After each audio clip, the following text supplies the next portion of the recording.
farmers. Okay, tariffs are always great for industry, horrible for farmers. Okay, so it's not a good thing for farmers, but we'll deal with that and the downfall of that later. He is ultimately assassinated by an anarchist in 1901, and we'll talk a little bit more about McKinley when we talk about imperialism, because he has a greater role in imperialism. Does that make sense? The three big progressive presidents, really, in reality, are these three guys. We got Teddy Roosevelt, Taft, and we've got Woodrow Wilson, okay? William Howard Taft and Woodrow Wilson. Each of these had their deals. Teddy Roosevelt had the square deal. Taft basically takes that's what I get for teaching mush right before this class. We were just talking about Truman and mush, and so that's why I pulled out Truman out of my brain instead of Taft. Either way. Taft basically takes what Teddy Roosevelt did and extends it, and not only extends it, but makes it like bigger, so he does more with it. And then we have Woodrow Wilson, who will ultimately create the fair deal. So it's kind of the extenuation, and we see, it's kind of interesting, we go square deal part 2, fair deal, and then a little bit later, under FDR, we will have the New Deal, okay? Right? So it's not like we come up with great, new, impressive ideas. Okay? So we're going to talk about each of these individual ones kind of on their own here. But when we look at these things, there are two ways that we can, two kind of acronyms. When we look at Teddy Roosevelt, we look at CCC. And when we look at Woodrow Wilson, we look at TTT. Okay? Woodrow Wilson calls this the triple wall of privilege that he seeks to break down. Okay. When we look at the 3 C's of Roosevelt, we have conservation, consumer, protection,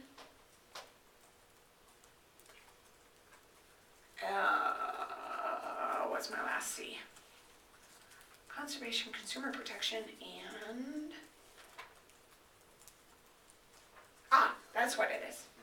I knew it had something to do with that, but I couldn't remember how I got the C. Okay, so it's weird, but oops, that's spelled wrong.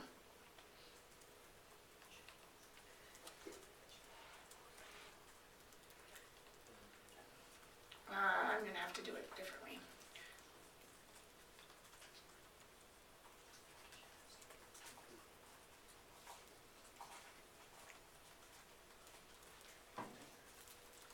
I think that's spelled right. Okay, but it's the 3 C's. Okay, conservation, consumer protection, and corporations. That doesn't look right. I'm sorry, my brain is not.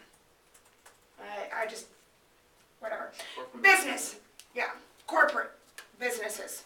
Does that make sense? I don't know if I've spelled that right, and it's really throwing my brain for a loop, and I think it's wrong. Yeah, that's right. Okay, it's just really throwing my brain for a loop. So.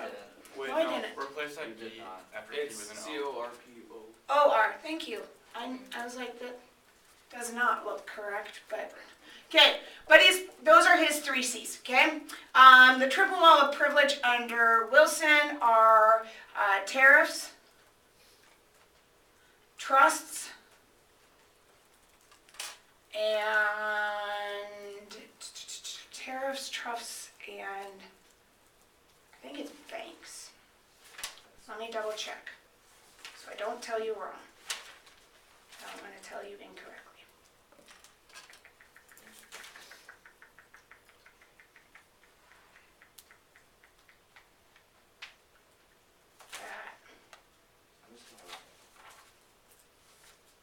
Yes, it is. No, it's the banks. Okay, so I know sometimes our letters don't work quite well, but it works out just fine, okay? So those are our kind of acronyms to remember, okay? Those individuals. Does that make sense? As far as some of their progressive reform. Some of the things that happen within their administrations aren't really them pushing for for it, but it's reform that occurs under their administrations. Does that make sense? So just kind of keep that in mind as we go through these individuals. Okay, so let's take a look at Theodore Roosevelt first and foremost. Theodore Roosevelt had been chosen as McKinley's vice president. And Theodore Roosevelt has quite the extensive background. He not only has been the commissioner of the New York City's police department, and one of the first commissioners of the New York City's police department, but in addition to his time as commissioner, he has also been in New York State politics. He is a mere 43 years of age. So he believed that a president should do more than just lead, that the president should actually go out and actively set legislative agenda. He's very athletic, but he's also pretty headstrong and unpredictable.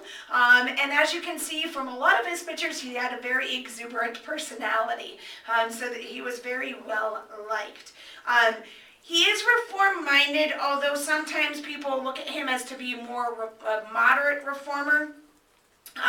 But he argued that the presidency was his bully pulpit, and so it was his place in which he could preach his ideas and his ideals. Ultimately, he winds up being a little bit more middle of the road, rather than some of kind of a more headstrong as what we had originally hoped he would be.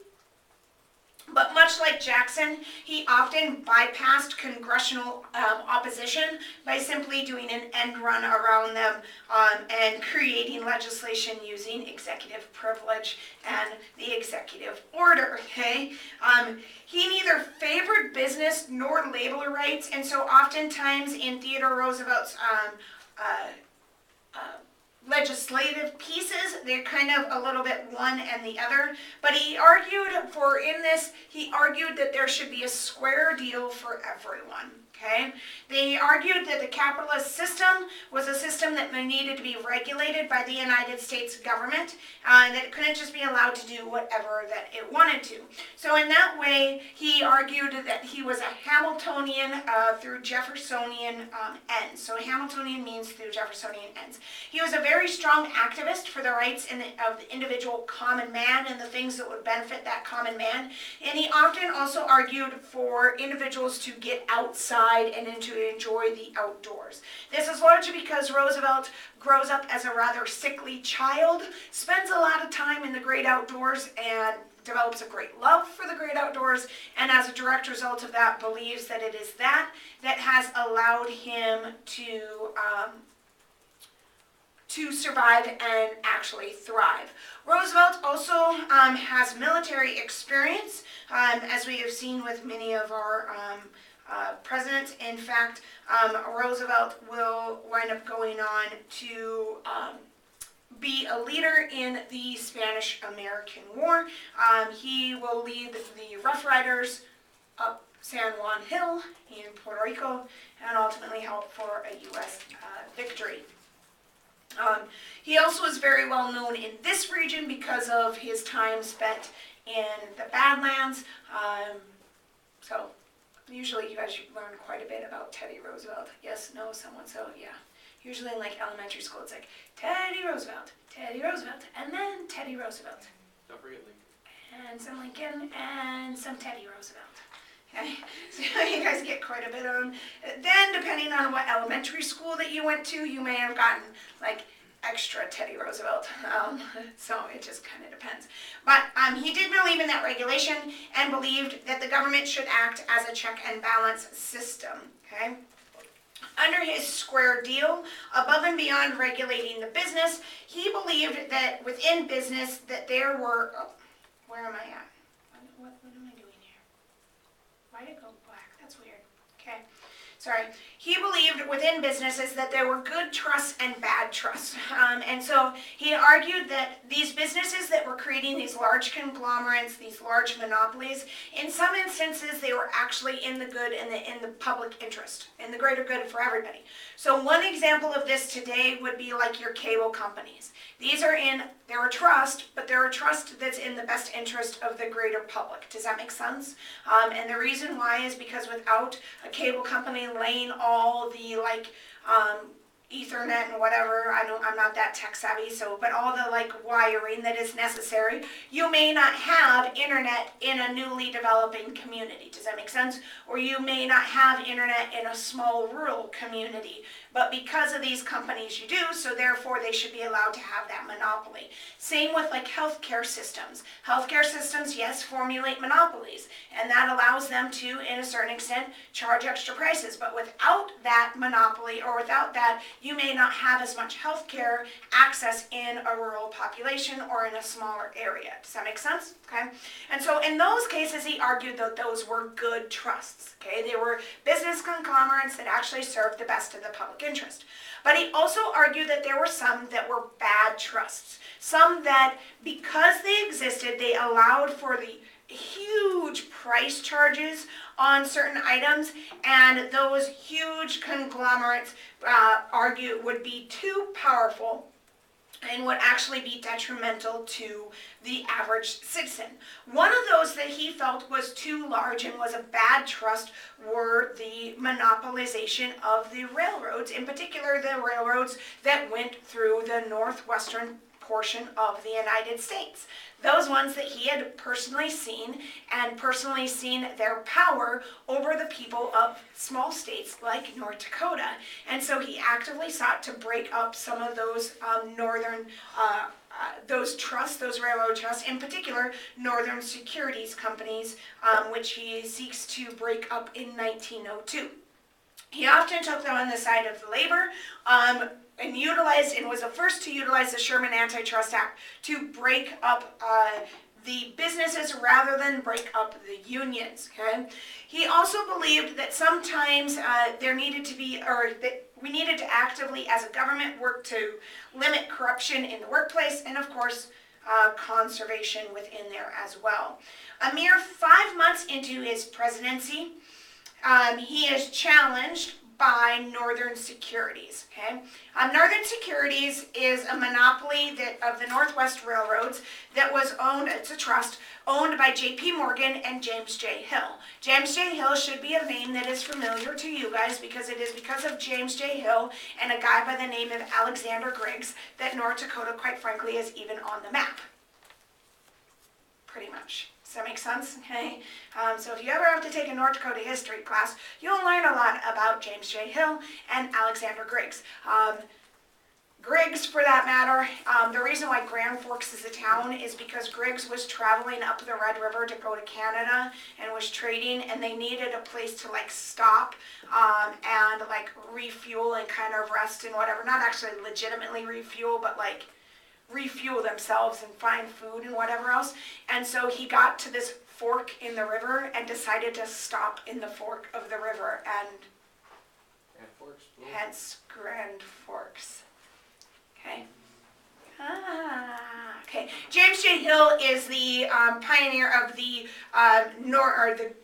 Great Northern. Okay, the railroad that runs through the northern portion of North Dakota. But this railroad, he believed, was too damaging. And again, this is because of his time spent as a rancher in North Dakota, that he had saw the damages done by these monopolies. He also had seen the violent uprising that these Northern Securities had caused, and argued that these captains of industry were absolutely arrogant. J.P. Morgan, honestly, was probably one of the most powerful men of the time. And in order to try to negotiate a breakup of Northern Securities, Roosevelt called J.P. Morgan, but unfortunately he called J.P. Morgan, literally, he called him on the phone, okay? This is the power of J.P. Morgan. The President of the United States of America picked up the phone to talk to him about his use and practices with the railroad, and how they could negotiate a way for his railroad to not be broken up. Like, do you understand the significance of that, right? That is insane. Okay, imagine the president calling you. But President Roosevelt, he's a busy man. He's not really paying attention to things, and he happens to call J.P. Morgan at dinner time. J.P. Morgan tells the president that he is being rude and crude, and he calls him ungentlemanly and hangs up the phone on the President of the United States of America. I mean, now who's being rude? Roosevelt, not to be outdone, notifies him notifies him that there is a current lawsuit against his company. So basically, Roosevelt's like, let's try to work this out. Morgan's like, you're calling me at dinner time. Click, Roosevelt goes to Congress and orders Congress to basically orders the Department of Justice to file suit against Northern Securities Company for violation of the Sherman Antitrust Act. Bad move, Morgan. Morgan 4 days later goes to the White House to try to kind of reach some sort of compromise and says, Roosevelt, can there be some sort of compromise? And Roosevelt basically says, well, kind of missed your shot there, buddy, so you can go ahead and deal with it within the court systems. J.P. Morgan argues that there are other people that are doing the same thing. It's kind of one of those weird teenager conversations like, I'm not the only one who does this, so, why aren't you going after those other companies? You should go after those too. Well, those other companies didn't hang up the phone on me when I called them, so he's pretty much making an example of J.P. Morgan and Northern Securities. Does that make sense, guys? And it's kind of a little bit of a peeing match between J.P. Morgan and Theodore Roosevelt at this point. Okay, so he tells him basically you can just go to the courts, and ultimately in 1903, as a direct result of this, Northern Securities is broken up by the Justice Department for violation of the Sherman Antitrust Act. Morgan, not to be outdone, he appeals this conviction to the Supreme Court. In a 5-4 ruling, the Supreme Court upholds the decision to break up Northern Securities for violation of the Sherman Antitrust Act. Okay, and so Morgan basically, after Roosevelt's presidency, Roosevelt will go to Africa to go on all these safaris and go hunting. And while he's in Africa, Morgan, still kind of holding a grudge for Roosevelt, says that he hopes a lion eats him. That's funny. It is funny. You guys are so flat today. Come on now. Wow. Thank you. I appreciate that. But Roosevelt, as a subsequent, becomes known as the Trust Buster because of his breakup of Northern Securities. After Northern Securities, he will go after numerous other organizations and break up those. He will file more than 40 antitrust suits using that the Sherman Antitrust Law. We'll see the breakup of Northern Securities, of course. He will go after Standard Oil. He will go after Swift Beef. DuPont. DuPont is a paint company. He will also go after American Tobacco Company as well. In 1905, although the Supreme Court upheld the breakup of Northern Securities in 1904, in 1905 the Supreme Court will say that the breakup of the beef, sugar, and fertilizer, as well as Northern Harvester, those trusts, those actually were not legal. So in other words, they declared the breakup of those trusts illegal and overturns those. But for the most part, the Supreme Court upholds the breaking up of the trusts by Roosevelt. Roosevelt, as the trust buster, calls himself more a trust regulator, not a trust buster. He argued that the people should be controlling the country, not the businesses, and therefore that's why he should do it. In the reality of it is, his role as the trust buster is more exaggerated and more symbolic than anything else. It's just more as a way to show that the government is the one that's in control, not these big corporations like J.P. Morgan. So what starts out with him trying to go to J.P. Morgan to reach a deal and have this conversation with Morgan results in the breakup of all of these businesses as a way to be like, yeah, you don't hang up on the President of the United States of America, okay? Yeah, And then, Roosevelt asserting his dominance. Yeah, it is literally Roosevelt asserting his dominance over these big businesses and these corporations. And if I can make an example of J.P. Morgan, I will make an example of him, and I will make an example of each and every single one of you that choose to oppose me as President of the United States and oppose my authority. Yay, Roosevelt. Yeah. Yeah, respect, okay? Many of these trusts that are broken up are put on wholesale, which was actually not good for the economy. And for some individuals, it was seen very poorly upon, because why should you punish a business or an individual for being successful and being able to build up this large business because of being successful? In reality, also, Roosevelt, although he does break up approximately 40 trusts, Taft actually breaks up more trusts than Roosevelt does, but he doesn't get the credit for it because Roosevelt is the first guy to do it. So, unfortunately, he doesn't get nearly the credit. He only gets credit for one thing, and we'll talk about that momentarily. Does anybody know what it is? Getting stuck in a bathtub. He got stuck in a bathtub. Okay, Taft. Okay. Another place that Roosevelt breaks up trust, and this is largely due to the what he saw was in the common good, and also his way of using the Sherman Antitrust Act to support the unions, which is a change because most of the time previous presidents had used the Sherman Antitrust Act to break the back of the union. In 1903, what we have to understand in the 1900s is the vast majority of homes were in the United States were heated through the use of coal. There were approximately 140,000 members of the United Mine Workers that were working in the coal mines. And the United Mine Workers wanted shorter working days, higher pay, increased safety, etc. They wanted actually a 20% increase in their pay, which is an astronomical increase in pay, okay? It really is. And the United Mine Workers are really shooting for the moon here, because their thoughts are is there's no way they're going to give us a 20%, but if we start out with a 20%, maybe we'll get like a 5% raise by the time the negotiations are all said and done. But George F. Baer, the owner of the anthracite coal mine, he refuses negotiations with the miners themselves and assumed that the public would side on his behalf, because if the workers' pay increases by 20%, it will also drive the coal prices up as well within the United States, right? And so he believes the public is going to side with him. And he shuts down the mine.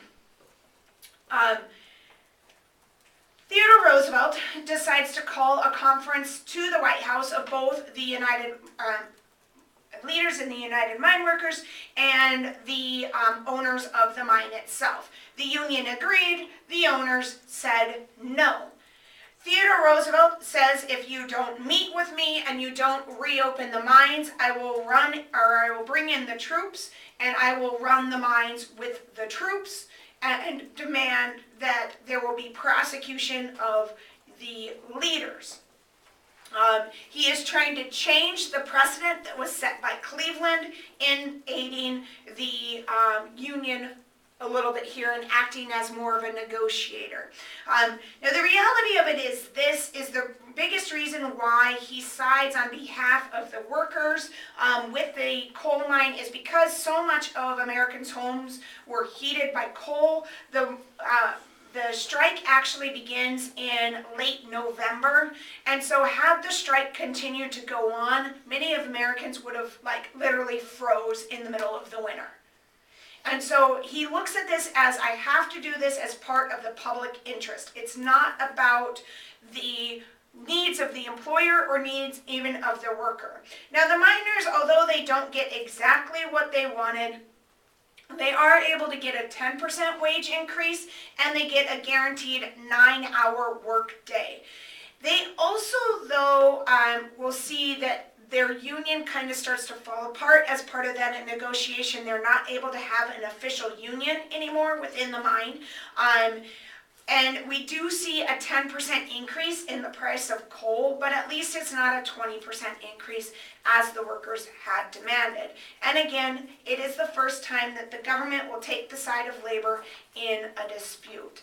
As a result of the anthracite coal mine strike in 1903, we will see the creation of the Department of Labor and Commerce to deal with these things, to break up the trust, enforce regulations, and also to deal with any instance of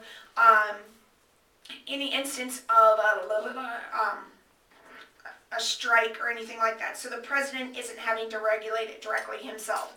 In addition to that, under that, we will see the creation of the Elkins Act in 1903, which was an anti-rebate or kickback act. Basically what it meant was on the railroads previously, if you utilized the railroad so much, or as a large corporation, you gave money back to the railroad, they would charge you a lower rate to utilize the railroad, but that ultimately hurt farmers and small businesses. And although this was something that had been pushed by the Grange movement in 1887, that early populist movement, it doesn't get through until Roosevelt is actually as president. As a result of violation of the Elkins Act, or later the Hepburn Act in 1906, which regulated both the rates for passengers and freight, it would impose heavy fines for violating the Elkins Act, or the Hepburn Act, which was much more effective. And again, this is where he's helping to see that difference between good versus bad trust, okay? And so we see that push in there. I'm just going to really touch on this because we already have seen this, okay, because we talked about it already. But Roosevelt is also, of course, responsible for the passage of the Meat Inspection Act of 1906 and the Pure Food and Drug Act of 1906 as well, which helps to ensure higher quality meat and also helps to create a greater, healthier society in general. The Pure Food and Drug Act then was also beneficial in prevention of where did that slide go? Somehow I'm missing a slide that I need. I'm sorry.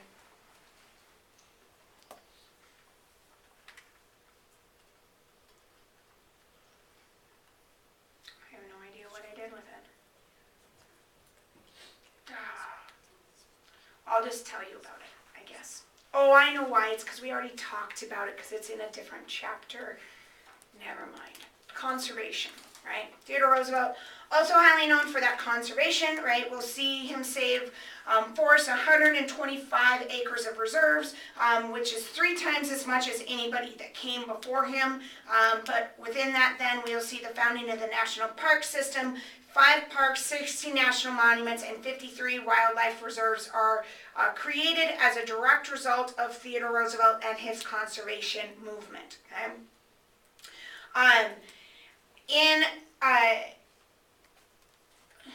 Roosevelt then, in 1908, will basically handpick his Secretary of War to succeed him, William Howard Taft. Taft has already spent some time and received some credit and recognition. Previous to becoming Secretary of War, he actually worked as basically the governor of the Philippines after the Spanish-American War.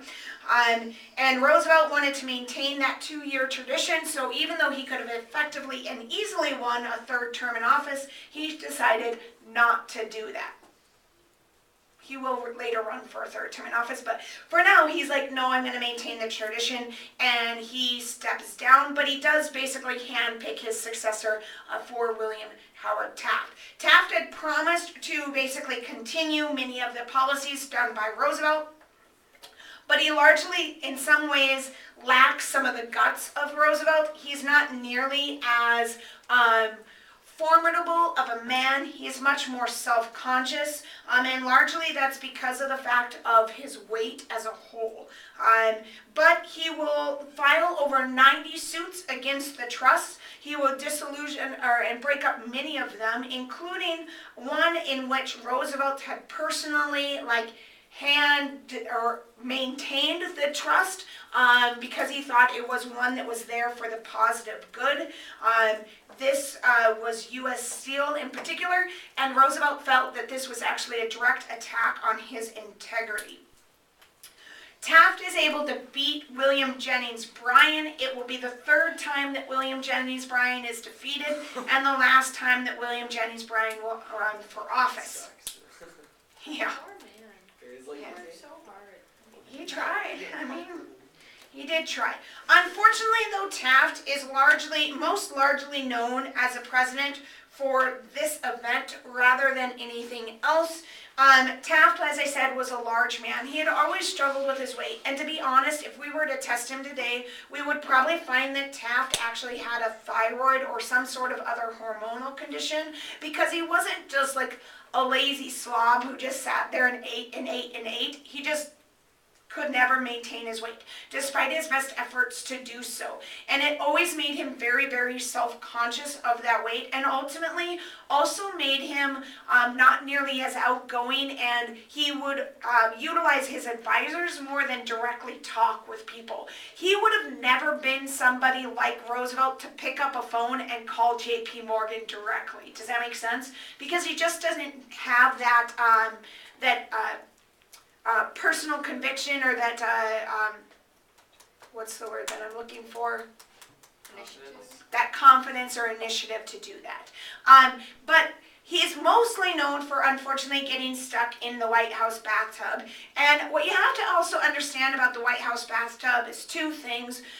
One is the fact that tubs, the original tub, which is the tub that Taft got stuck in, were really small because there wasn't anything as indoor plumbing, and so you had to heat all the water by hand and then bring it into the tub. So it took a long time to heat a tub, and so therefore you didn't have these big, like, gigantic, luxurious tubs that we know and have today. And so the tub itself was actually pretty small. If we were like, it's not even this, like if you were to take a circle and draw around like your desk with the chair and the desk, it wasn't even that large in diameter. Does that make sense? So it's a pretty small tub, and if you're 330 pounds, it's an even smaller tub. They tried everything that they could do to get Taft out of the tub. They tried greasing him up. They tried using butters, additional soaps, etc. But unfortunately, they weren't able to get Taft out of the tub, and they ultimately had to break the tub to get Taft out of it. Afterwards, the press runs wild with this as well.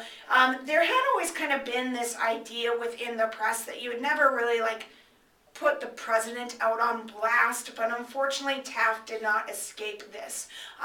They made a new tub for the White House, because the White House has been upgraded to indoor plumbing, so they can have a larger tub now.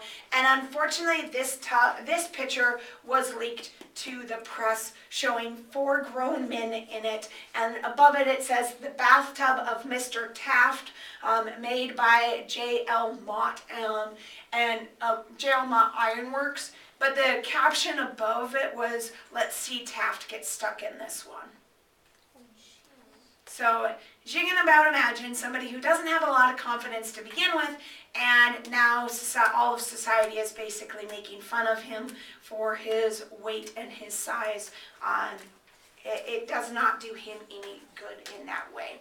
But largely, Taft winds up actually breaking from a lot of the progressive reform of Roosevelt, and is kind of honestly probably one of his biggest, some of his biggest mistakes is in that breaking. But he, like I said, he does break up 90 different trusts. He also will create, in conservation, the Bureau of Mines, which will directly regulate the mines and mine production. His biggest break is in 1909, when he increases tariffs by 37%. And basically, they argued that it was the best bill that the Republicans had ever passed. But as a result of this, he also pushes for an income tax. And also we see increased imports of tobacco from the Philippines, which is not looked very highly upon by the American Tobacco Company and other companies that were profiting from American tobacco. okay? And we'll pick up with Taft on Monday. Poor Mr. Taft. Yes, please shut up. Thank you.